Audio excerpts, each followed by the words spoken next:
Oh, yes. Welcome back, everyone. Today we're finally getting a look at the brand new Transformers War for Cybertron Trilogy Autobot Elita-1 from Netflix. Elita-1 is a pretty moderate retool of the Earthrise RC toy and is meant to reflect the character's appearance in the Netflix television series. Now, naturally, there are going to be some design discrepancies between the CGI model and the toy, because, well, for one, the CGI model was one of the few in the show not based off a pre-existing CAD file from one of the toys. So, they designed the show first, and then had to make a toy, and they just decided to reuse RC, I guess.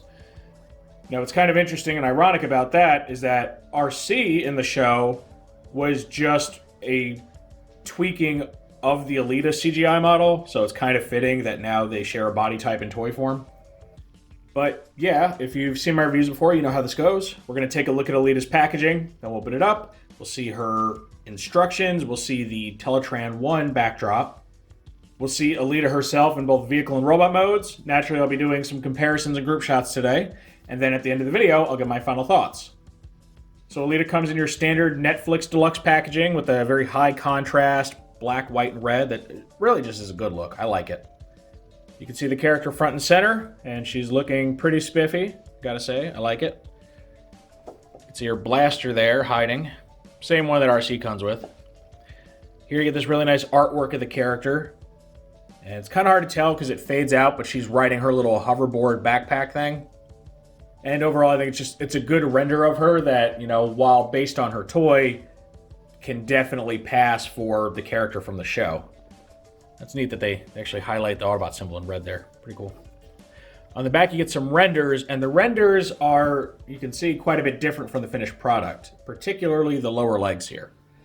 And what's kind of odd about it, the original CGI renders had a very different color scheme. It was much more pink and much more in line with the character's classic color scheme from the G1 cartoon. They went and updated the renders to reflect the toy colors, but still kept the color layout of the old renders. As such, you'll see, like I said, the lower legs are red here instead of the tan color, but then the forearms are painted the tan color with red panels, whereas here they're just fully red.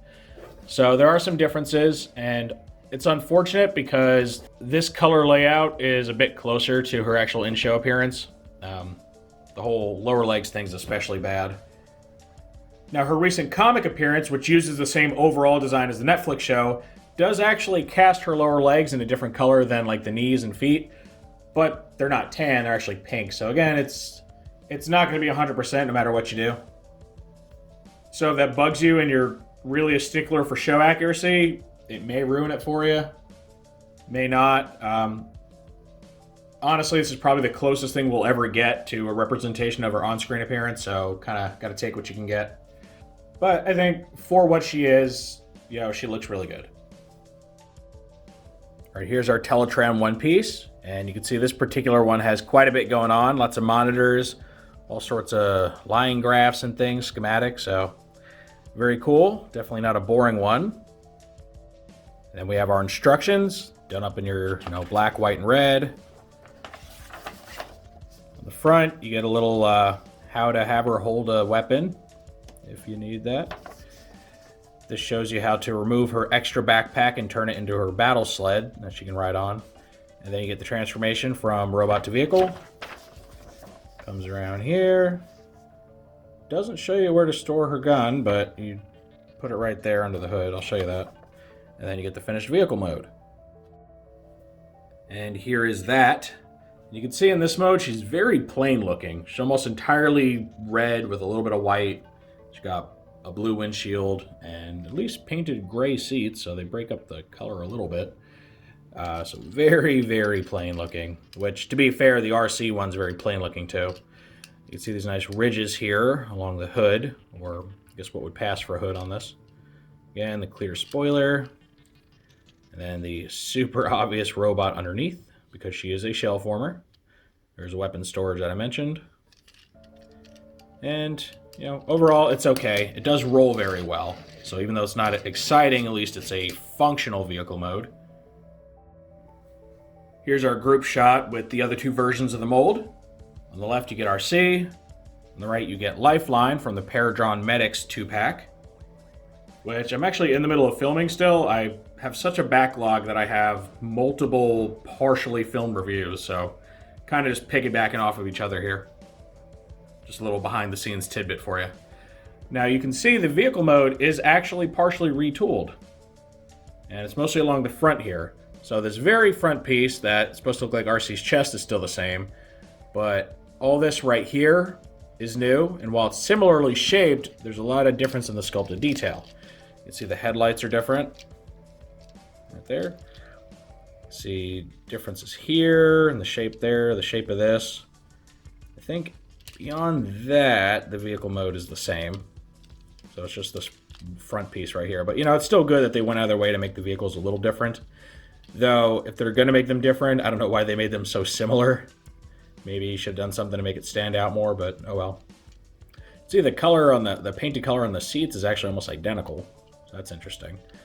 And whereas RC opts for this milky white, you know, barely translucent plastic, Elita goes all the way with this clear blue. In fact, the clear blue is very similar to, if not the same as, I think it's a little deeper blue than Lifeline's.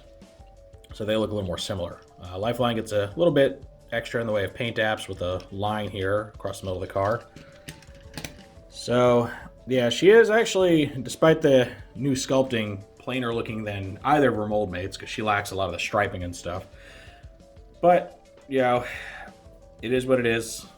I think she definitely could have gone with more color, especially on this back end, just to break up the red a little bit. Luckily, her robot mode is no slouch when it comes to paint, so it'll help make up for that.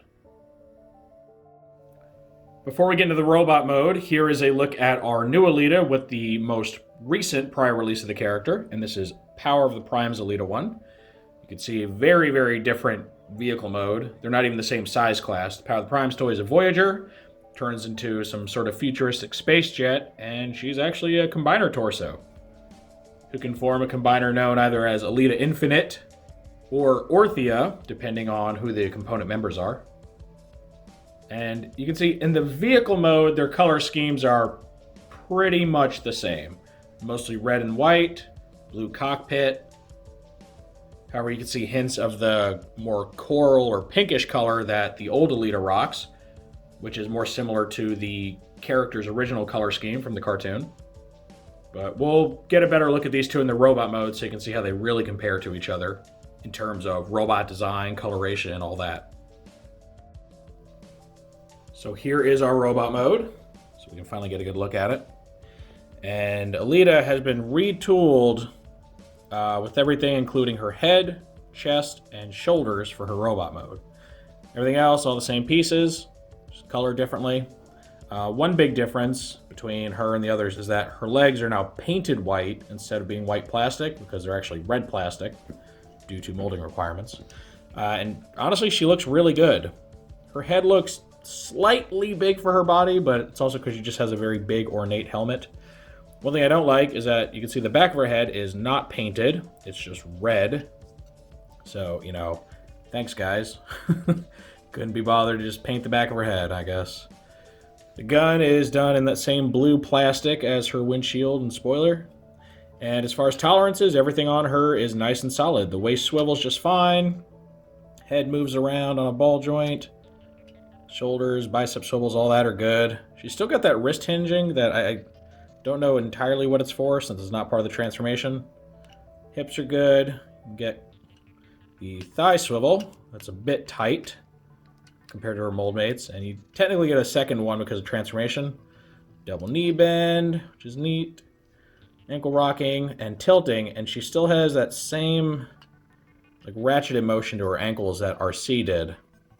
Now, somebody in the RC review that I did, they were saying that, like, no, I'm wrong, you know, their copy doesn't ratchet like that.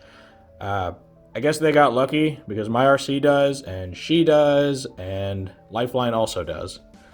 So, I don't know, I guess they're either supposed to, or I just keep getting ones with jacked up ankles. But she does look absolutely fantastic like this. Here we get the mold mates again, RC and Lifeline. And this really helps highlight the difference between them. Poor RC is just getting so washed out by this exposure. Unfortunately for my camera, it's either this bright or too dark, so I'm sorry, RC. You're just gonna look like a ghost.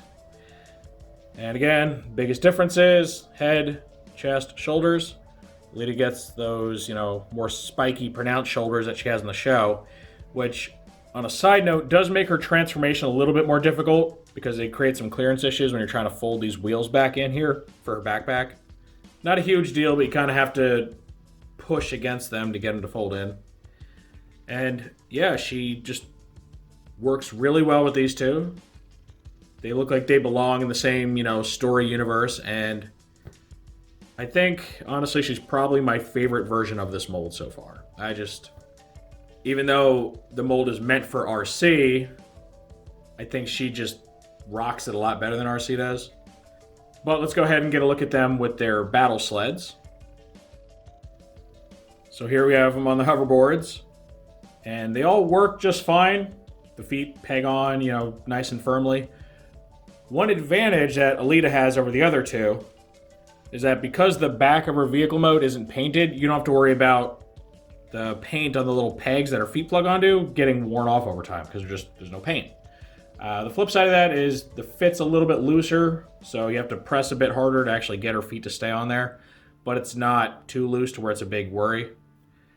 And just like her mold mate, she does look a lot better once she shed the extra backpack. Now, the hover mode itself, it still looks really silly. It's just the back of a car splayed out. So it's not the most amazing thing in the world. But it's good that the kibble, when it comes off, isn't just tossed to the side. You can actually utilize it. If anything, it makes for a decent display stand. Like, I display RC on my shelf on this hoverboard because it helps prop her up so you can see her better. And it's just kind of cool and dramatic looking. So yeah, this is definitely the way you want to go with displaying your toy. And she looks really good like this. She looks like she's stepping up and about to charge into battle or give some sort of heroic speech. Which makes sense because she is, a leader character. She's kind of the foil to Optimus's leadership. Here we have another group shot with the Power of the Primes toy. And you can see the Voyager just really towers over the new Elita. And as I mentioned, it is much more inspired by the cartoon design than this new one is. The biggest difference is definitely the helmet. The Power of the Primes toy has this very ornate, very wide helmet, which does overall match the design of how the character originally looked. Now, personally, I actually liked the more streamlined look that they went with for Netflix. I always thought Elita's helmet was kind of goofy looking. Like, they just went a little bit too hard on it. Now, of course, that does mean for people that are G1 purists that were, hoping for an Elita that didn't have wings and stuff and looked closer to the G1 appearance, you're going to be a little disappointed because while they finally streamlined her form down to look a bit closer to the cartoon, the new helmet design means she's not really accurate to that.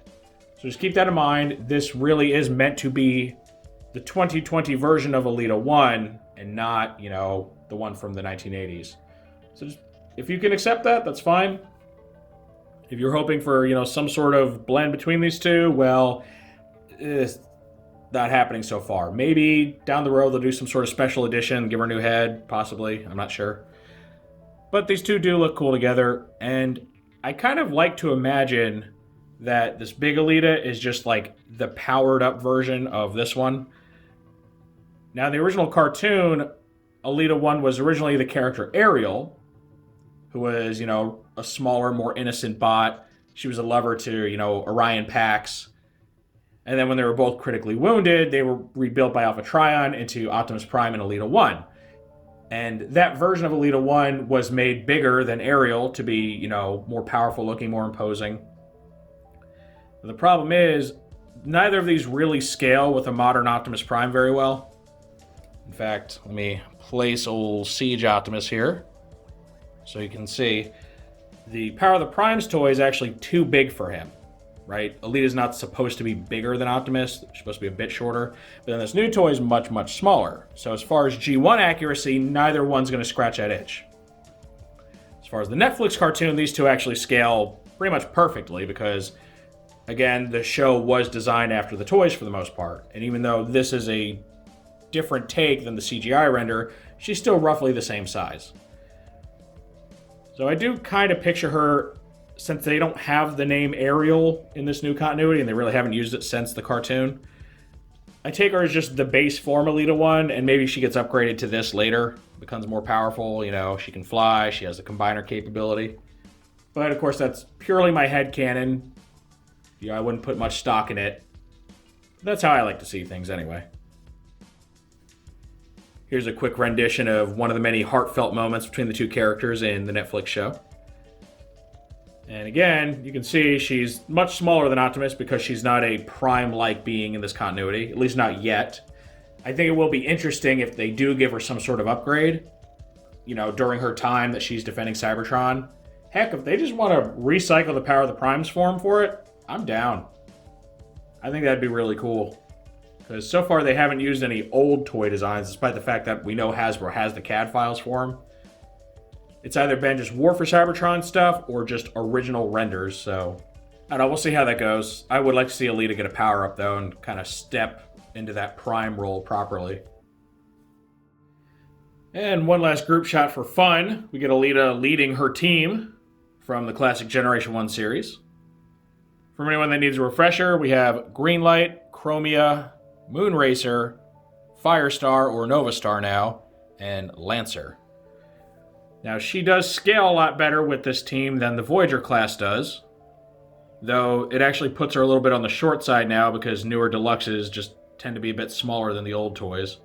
So just something to keep in mind. Having her battle sled does help her stand, you know, about half a head taller than the rest, but she's still going to be a little short compared to the rest of her team. However, I do think she blends in well better in this form than she does in the Big Power of the Primes form. I don't know, that's just my personal preference. I can see both of them have their qualities. You know, they both have their merits for which one should be in a group shot with these. So I'll just let you guys decide which you think is better. Okay, and with all that, I think we've covered everything. So my final thoughts on Elita-1. To me, she's probably the most exciting toy to come out of the second wave of Netflix. Like, even more so than the new Bumblebee. Which, not saying Bumblebee's not great. He is. And you'll see his review soon. But I just find her to be a bit more interesting. She's a character we don't get a lot of toys of. And even though she is a retool of one of my less beloved molds from Earthrise, I think she just pulls it off better. I like her more than I like Arcee and Lifeline. I really dig the new helmet design. I think it was a good idea for them to not go with the typical just super ornate helmet and just streamline it a bit but still keep the horns. It was a really great move. The tolerances are on point. She doesn't have the tabbing issue that Lifeline does. And if you're curious about that, make sure to check out her review. And yeah, overall, I think she's really good. I think I would have preferred her with red or pink calves there, or shins. The brown's a little weird, but it's not that much of an eyesore. And overall, you know, if you're going to get anything from the second wave of Netflix, she's probably the best. I know the Soundwave's in high demand, but if you saw my review for him, you know, I don't think he's as good as he could be. I have a lot of issues with him. So for me, I think she's the must-have for Wave 2. But, of course, that is just my opinion. Now I'd love to know what you all think of Elita-1. Do you like this new take on the character? Do you prefer her redesigned look over the classic look? Do you prefer this toy to the Voyager toy? Any and all feedback is always welcome in the comment section. If you enjoyed this review, make sure to toss it a like. Let YouTube know you want to see more stuff like this. If you do want to see more like this, make sure to subscribe and hit the notification bell so you always get a heads up when I post something new. And thank you for joining me for this exciting look at the brand new Transformers War for Cybertron trilogy, Elita-1. And with all that said, I will see you next time.